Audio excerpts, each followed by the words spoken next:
my first regular season game as a rookie. So I mean, that was my welcome to the moment. I mean, welcome to the NBA moment. I remember lining up the jump ball against Andrew Bynum and looking over and seeing, Kobe, and that's when it was surreal for me. That's when I realized I was really a part of the NBA. So that was my special moment for sure. And through the game, did he talk to you at all? No, nah. You gotta somewhat earn that, that respect. Cole's not just he wasn't just the friendliest guy on the court. He was actually talking to you. He had some type of respect for you. But at that point in my career, absolutely not. It'll be the 1 year since he's passed on Tuesday. When you think of that day and what that meant a year ago, what it means to you now. It was a tough day. I mean, when you think of Kobe Bryant, that's just not something that you feel would be a part of the story. Kobe was a guy. Kobe was almost like a superhero. It's somebody that you thought would just be here forever. And obviously that's not true, and it's unfortunate with the situation. But I was hurt just like everybody else. I grew up watching Kobe Bryant. Emotional day. I mean, there's really no other way of putting it. It was a tough pill to swallow. It hit the NBA world, very hard, and I can only imagine what his family and friends went through. Or preseason game, but the very first time you played against him on the court, what do you remember from that night? The very first time in the NBA, I don't remember. I remember, I think it was either my first year or my second year. We were playing in New Orleans, and I think it was a team with Kobe, Dwight, and everything. And it's the year that I think Kobe, actually against us, he tore something in his right shoulder. I want to say his labrum or something. And he was holding the shoulder after he drove to the basket. I'm like, man, something wrong with the shoulder. And I was on the bench, and timeout, and he comes back into the game. I'm like, man, he's tough. He's still going to continue to play. And he comes down the very next play. They throw the ball to him in the post, and I think Dante Cunningham is guarding him. And he takes 2 dribbles, and does a shimmy and shoot the ball left-handed, and it goes in. And I just kind of stared at him down the court and looked at the bench, and I was just amazed that a guy who is right-handed just comes in and say, okay, I'm just going to shoot left-handed and play left-handed. So that's one of my earliest memories in the league of Kobe. Do you remember him saying anything to you, or were you too scared to say anything to him? No, I didn't say anything. I was on the bench, and so the game kept going on, but I didn't say anything. I didn't say anything to him. I was just amazed that he would attempt a shot. I always tell the story. I got a switch on Kobe. He was posting me up. I blocked his shot, and the ball bounced the half court, and I went running after it full speed. He got the ball back and shot a 3. And he said, "The play continues, young fella." And that was my first moment I really remember, and it was a big moment for me because I could brag to my friends that I blocked Kobe Bryant's shot. What do you remember about just the idea that you were on the court with this guy that you had been watching and his presence? We know how much he meant to the game of basketball, how much he affected people with just his competitive drive, his hungriness of having a mindset of nothing can stop him from being what he wanted to be. He was a Black Mamba, and just what he stood for as a man. He gave everything he had to the game of basketball while he was here on this earth and while he was competing for 20 years. And outside of that, you love how he became a dad. I mean, what he was doing with his kids and being there for them and coaching them and still always being a mentor to a lot of people that looked up to him. So everything you can see about that man was what you would want to see in yourself later down the road, and the way he loved his kids and loved his wife and stuff like that is something that I look up to and try to do the same. Thanks, John. Mark Berman. John, along those lines, on Tuesday, it'll be 1 year since Kobe passed away. Your thoughts about when you heard about it, and how does that hit you now that it's been a year later? It was surreal. I didn't believe it when I first seen the news and read about it. And it was tough. And I mean, the most important thing is that people still always going to cherish Kobe and keep his name alive. And we know what he meant to the game of basketball and what he meant outside the game of basketball. And we get the opportunity to play on that same day. So that's going to be big for us. And definitely big for the whole entire league. I mean, we knew what Kobe meant. And a one-year anniversary is always. And your willingness to talk a little bit about some of this stuff. You guys talk about Kobe. You do it when you break huddles. You did it last year when you wore the Mamba jerseys. You guys have celebrated him in the year. How did that help the grieving process, and why is it important to continue to do that as a team? Man, it's a saying that says time heals all, you know, and as devastating and as tragic as it was and still is to all of us involved with it, you know, only time, you know, and it takes time. Everyone has their own grieving process. Everyone understands how, you know, everyone individually is different, and everyone is going to, you know, grieve differently, and how long it takes them to come to grips with it, that's up to them and that individual. You know, all you can do as a friend or a loved one or anyone, you know, in our brotherhood and our familyhood that we have here with the Legler organization is to put an arm around someone when they need it. So, you know, us being able to remember him and, you know, wear the jerseys during the postseason, have the postseason success we had, like as you guys saw with those uniforms, or, you know, we got a lot of guys that wear shoes still to this day, obviously. You know, I'm able to wear the 2-4 on my finger every night. And then when we play in Staples Center, you see that 8 and 2-4 in the rafters, and be able to just live his legacy on. You know, it's a lot of things that die in this world, but legends never die. And it's still so hard for me to talk about because it's still very raw. And it's raw for a lot of other people. And I know I'm not the only person feeling like this, because it's just, you know, every single day it's just thinking about him. But that's what I'm trying to ask about. Good things like your first game. Yeah, no, I'm definitely. Doesn't mean I'm not struggling with it still. It's all good. You know, I'm still just taking it day by day. But the first game I played against Kobe, you know, I wasn't really thinking too much. I was a rookie. He was coming off of an unbelievable tear of 40-point games. You know, I think he sprained his wrist a few times, but he had, I think, 2 40-point games the game before. So when he came out in our game, I just saw and witnessed somebody just manipulate the whole entire game just based off of his greatness.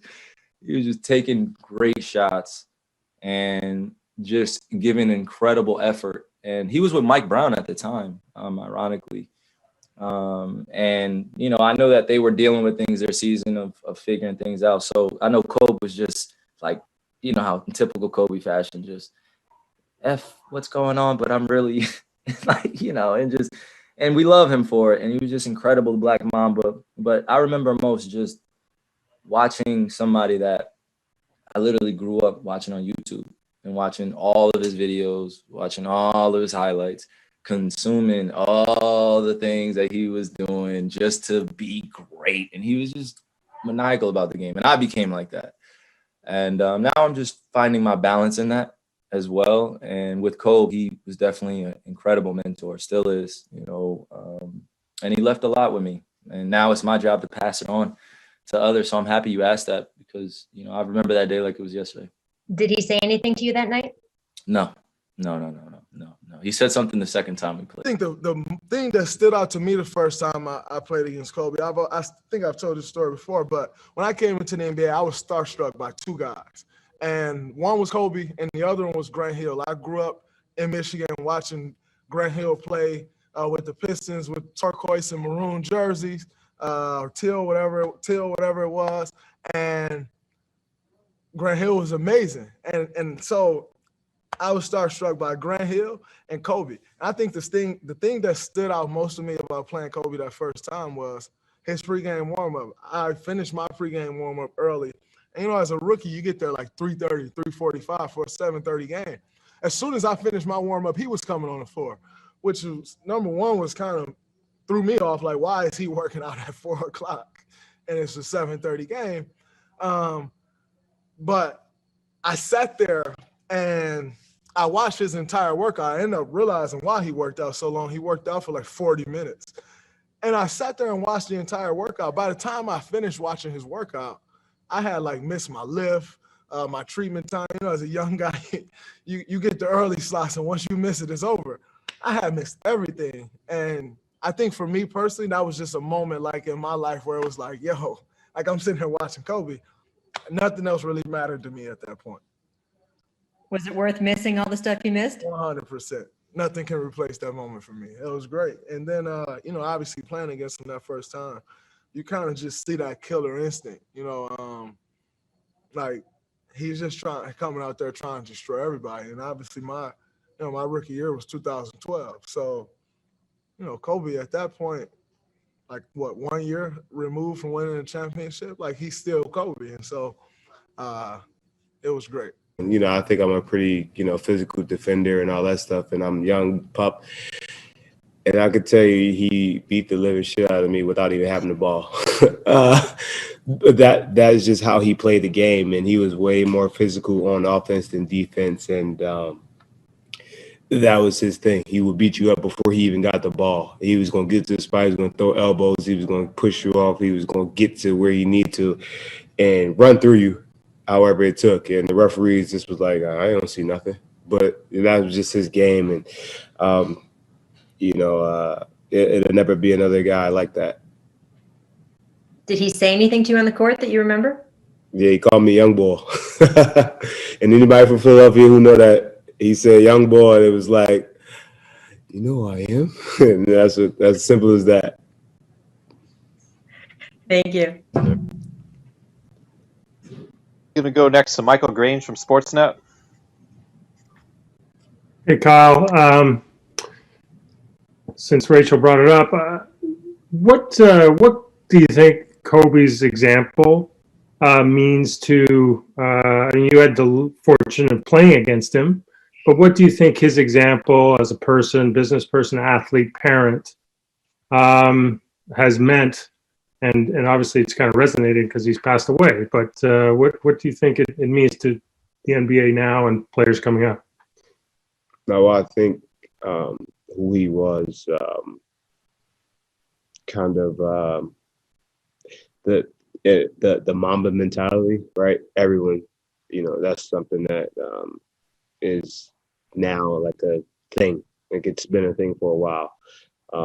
You know, the way he approached the game of basketball, the way he approached, you know, life in general, right? He's seen as he's gotten older, he got more just involved in things and kind of being more open. You know, his daughters got older, his family got, you know, grew more, and he started to be a little bit more like just, you know, understand that he's Kobe Bryant and everyone's looking at him, right? As younger years, and all he was focused on was being him, being the best basketball player he could be. And that's why he got to that point where he was one of the greatest to ever play the basketball game. But then as he got older, you know, his family grew, his daughters got older. He kind of opened up. He saw the lighter side of Kobe, right?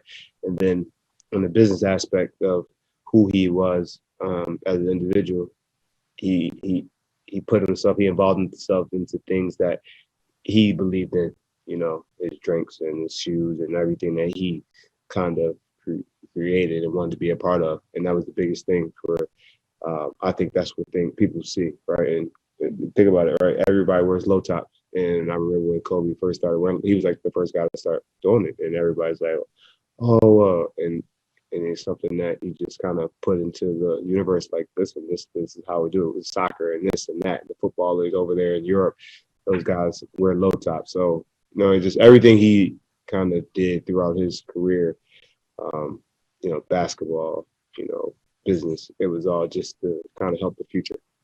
Do you think, if you don't mind me following up, is it that maybe a seriousness that you know, playing in the league, not that, look, I mean, most guys understand the privilege of it, but do you think to have the best player, one of the best players of his generation, approach everything as seriously as he did, you know, that's a pretty powerful example for guys to come up under. Yeah, I mean, think about it. He basically was like, I'm going to be the best basketball player I can be, no matter what. I'll worry about the other things secondhand. But right now, all I care about is being the best basketball player I can be. And, you know, his brand got built through basketball, right? I'm grateful to Vanessa and the Bryant family for the opportunity to speak today. I'm grateful to be here to honor Gigi and celebrate the gift that Kobe gave us all. What he accomplished as a basketball player, as a businessman and a storyteller, and as a father. In the game of basketball, in life, as a parent, Kobe left nothing in the tank. He left it all on the floor.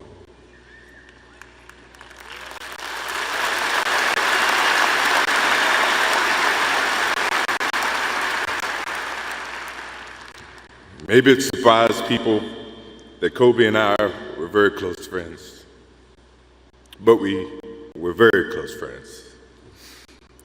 Kobe was my dear friend. He was like a little brother.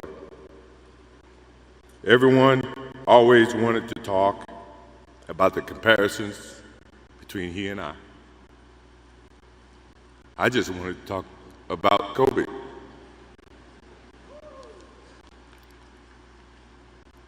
You know, all of us have brothers and sisters, little brothers, little sisters who, for whatever reason, always tend to get in your stuff, your closet, your shoes, everything. It was a nuisance, if I can say that word. But that nuisance turned into love over a period of time, just because the admiration that they had for you as big brothers or big sisters. The questions, the wanting to know every little detail about life that they were about to embark on. He used to call me, text me, 11:30, 2:30, 3 o'clock in the morning, talking about post-up moves, footwork, and sometimes the triangle. At first, it was an aggravation. But then it turned into a certain passion. This kid had passion like you would never know. And it's an amazing thing about passion. If you love something, if you have a strong passion for something, you would go to the extreme to try to understand or try to get it. Either ice cream, Cokes, hamburgers, whatever you have a love for. If you have to walk, you would go get it. If you have to beg someone, you would go get it. What Kobe Bryant was to me was the inspiration that someone truly cared about the way I played the game or the way that he wanted to play the game. He wanted to be the best basketball player that he could be.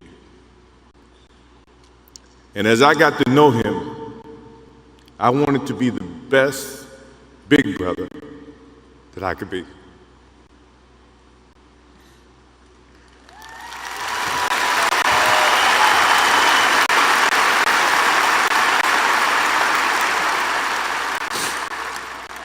To do that, you had to put up with the aggravation, the late night calls, or the dumb questions. I took great pride as I got to know Kobe Bryant that he was just trying to be a better person, a better basketball player. We talked about business. We talked about family. We talked about everything. And he was just trying to be a better person.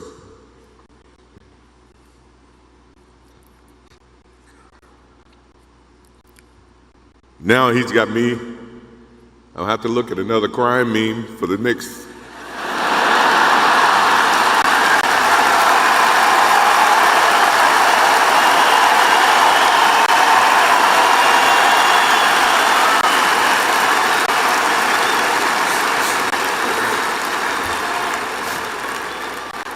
I told my wife I wasn't going to do this because I didn't want to see that for the next 3 or 4 years.